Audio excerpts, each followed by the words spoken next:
ce que le grand public pense, le cancer du sein n'est pas une maladie homogène, mais une maladie hétérogène qui contient plusieurs sous-types moléculaires. Bienvenue dans notre chronique, le Black Health Matter. Aujourd'hui, nous allons parler du cancer du sein.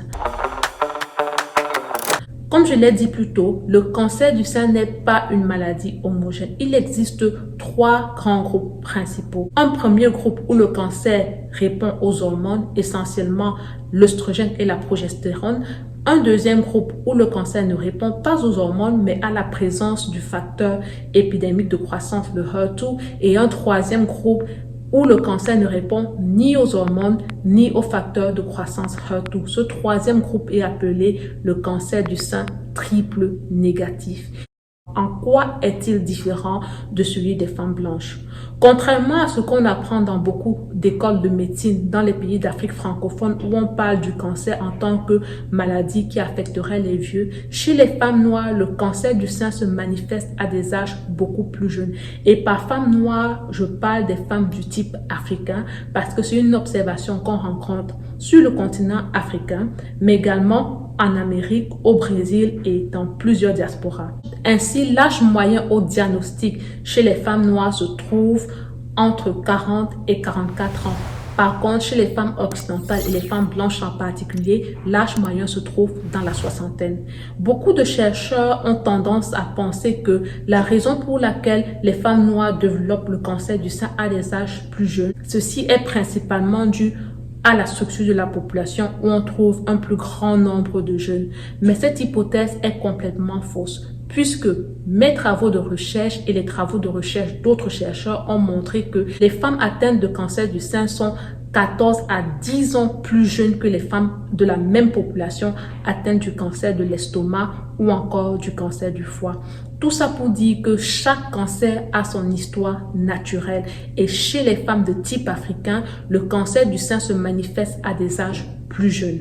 Ainsi, pendant que les femmes occidentales et blanches en particulier feront beaucoup plus de cancer du sein hormonodépendant, chez les femmes de type africain, on a une très grande proportion de cancer du sein triple négatif et le cancer du sein triple négatif est le cancer le plus agressif. Alors, qu'est-ce qui cause le cancer? Sachez mesdames et messieurs, parce que les hommes également font du cancer du sein, on ne sait pas ce qui cause le cancer du sein. Il existe des facteurs de risque et ces facteurs de risque varient en effet en fonction du sous-type moléculaire. On va par exemple voir qu'un nombre élevé d'enfants, les premières grossesses à des âges jeunes vont vous protéger contre le cancer du sein hormonodépendant, mais pas forcément contre le cancer du sein triple négatif. En fait, on ne sait pas vraiment ce qui cause le cancer du sein triple négatif. Alors, comment se passe la prévention? Dans beaucoup de pays africains, on a tendance à promouvoir la palpation mammaire. Ceci n'est pas mauvais, mais en fait, cela relève plus de la médecine ou bien de la prévention du désespoir. Parce que le but de la prévention dans le cas du cancer du sein, c'est de détecter la maladie quand elle est à un stade 0. Ça veut dire qu'on n'a aucun symptôme apparent. Et ceci passe par la mammographie. Parce que quand on fait une palpation mammaire et qu'on sent qu'on a une nodosité, une boule, ça veut dire que la maladie s'est déjà manifestée, ça veut dire qu'elle est un peu plus avancée. Donc, votre pronostic sera moins bon qu'une personne qui a été détectée de façon asymptomatique lors de sa mammographie. Il est important de noter que pour les femmes noires de type africain, la mammographie doit débuter au plus tard dans la quarantaine. Beaucoup de recommandations qui se basent encore une fois de plus sur les études françaises, vu l'héritage colonial, recommandent un dépistage à l'âge de 50 ans. L'âge de 50 ans est adapté pour les femmes blanches parce que leur pic d'incidence se trouve dans la tranche d'âge 60-64 ans.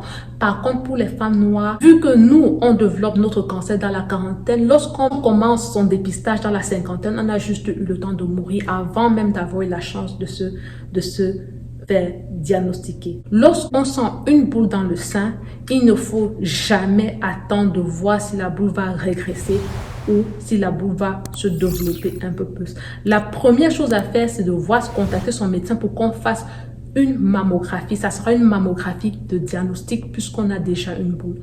La prochaine étape, c'est de faire la biopsie. Le pathologiste va analyser les cellules au microscope pour affirmer ou infirmer le caractère malin de la tumeur. Lorsque le pathologiste confirme que vous avez un cancer, la prochaine étape qui est primordiale et essentielle est de savoir de quel sous-type moléculaire on souffre.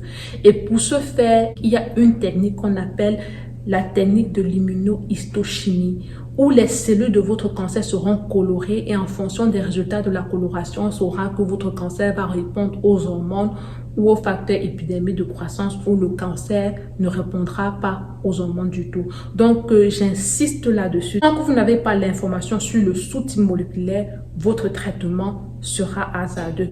Le traitement inclut l'hormonothérapie pour les cancers hormonodépendants, la thérapie ciblée pour les cancers du sein positifs aux facteurs de croissance HER2, la chimiothérapie pour les cancers triple négatifs, mais en plus on a la radiothérapie, l'immunothérapie et bien entendu la chirurgie. Il est important de comprendre que la mastectomie à elle seule n'est pas suffisante pour traiter le cancer. Ainsi, les femmes qui n'ont eu pour traitement que la mastectomie voient dans la plupart des cas leur cancer revenir, mais en plus, elles décèdent généralement de la maladie.